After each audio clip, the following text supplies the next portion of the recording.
Hello everybody, welcome back to BareRose Garage. What's going on today? Well, what is the topic of today? How to buy a classic car and not get ripped off. Yeah, it's a hot topic right now.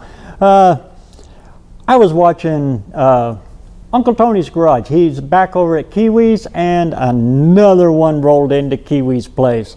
Another shiny red turd. Frame off restoration that it went totally sour.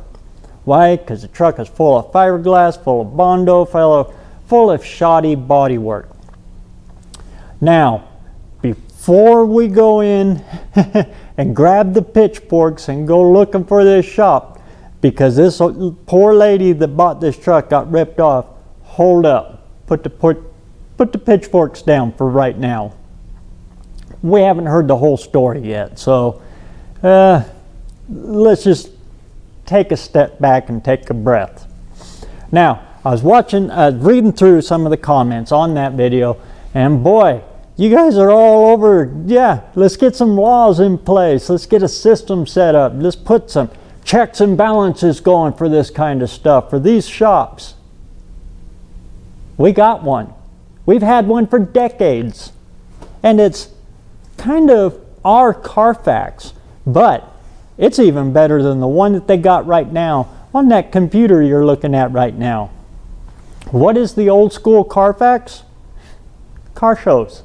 Cruise nights and car shows are the best forms of Car Fax. If you want to find out about the local shops in your area or all around, hit up some cruise nights. Go to the car shows.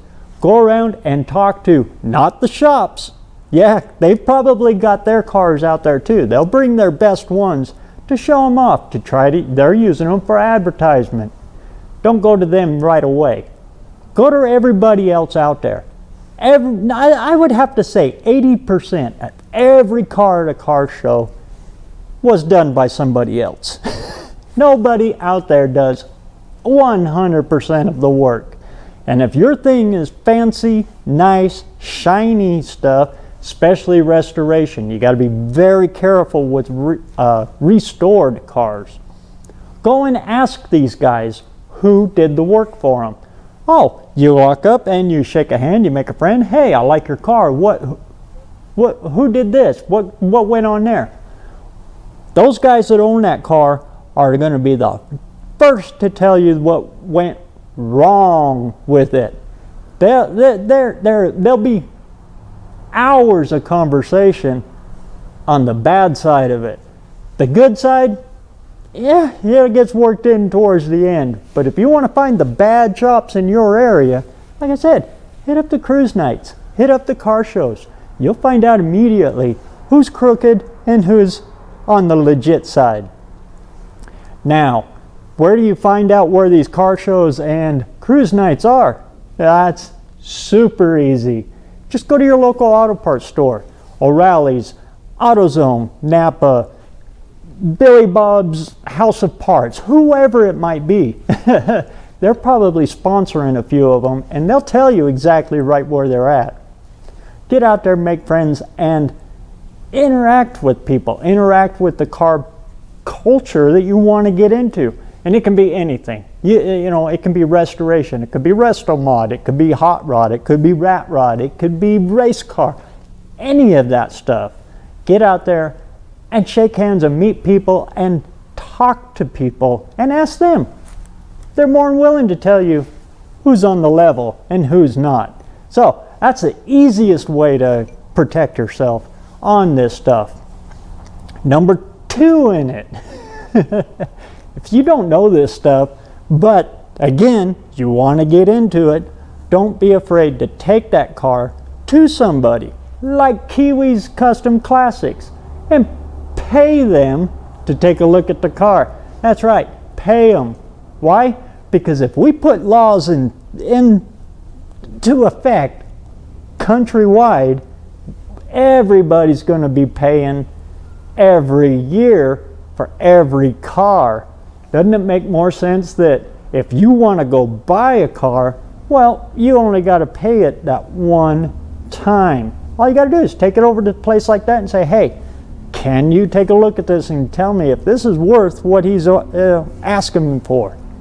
He can go in there and take a look, and holy cow, he'll see the bad parts immediately, tell you to walk away from it, or tell you a price point to try to work them down on. All of that stuff.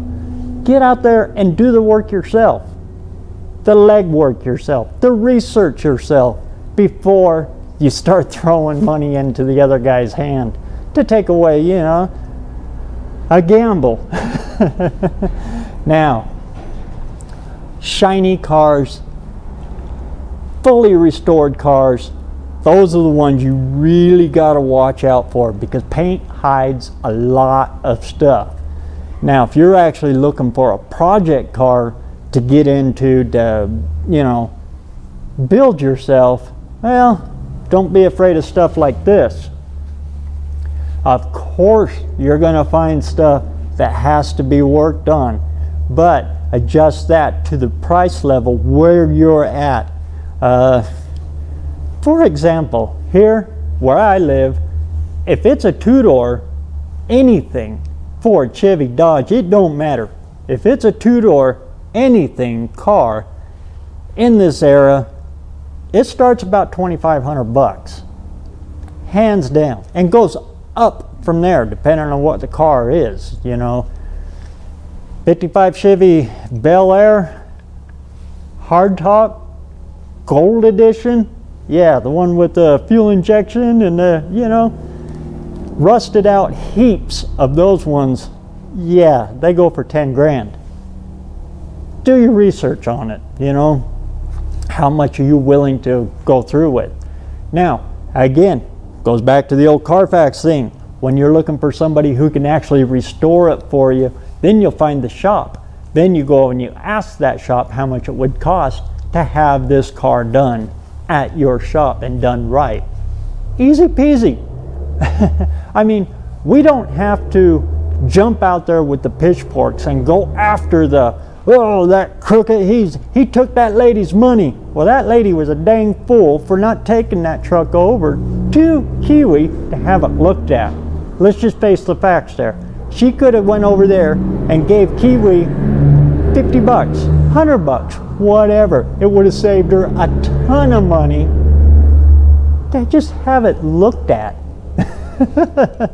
Anyway, that's my 2 bits on it. And in the meantime, I'm going to clean up this shop so I can get the rest of my stuff in here and get ready for the next No Name Nationals coming up, or just the next project, to get these old fingers dirty and keep that metal hot. All right, we'll catch you on the next one. Meantime, don't get burnt. It sucks. We've all been there, but it's better to feel the heat than to actually burn with the heat. I'll catch you on the next one.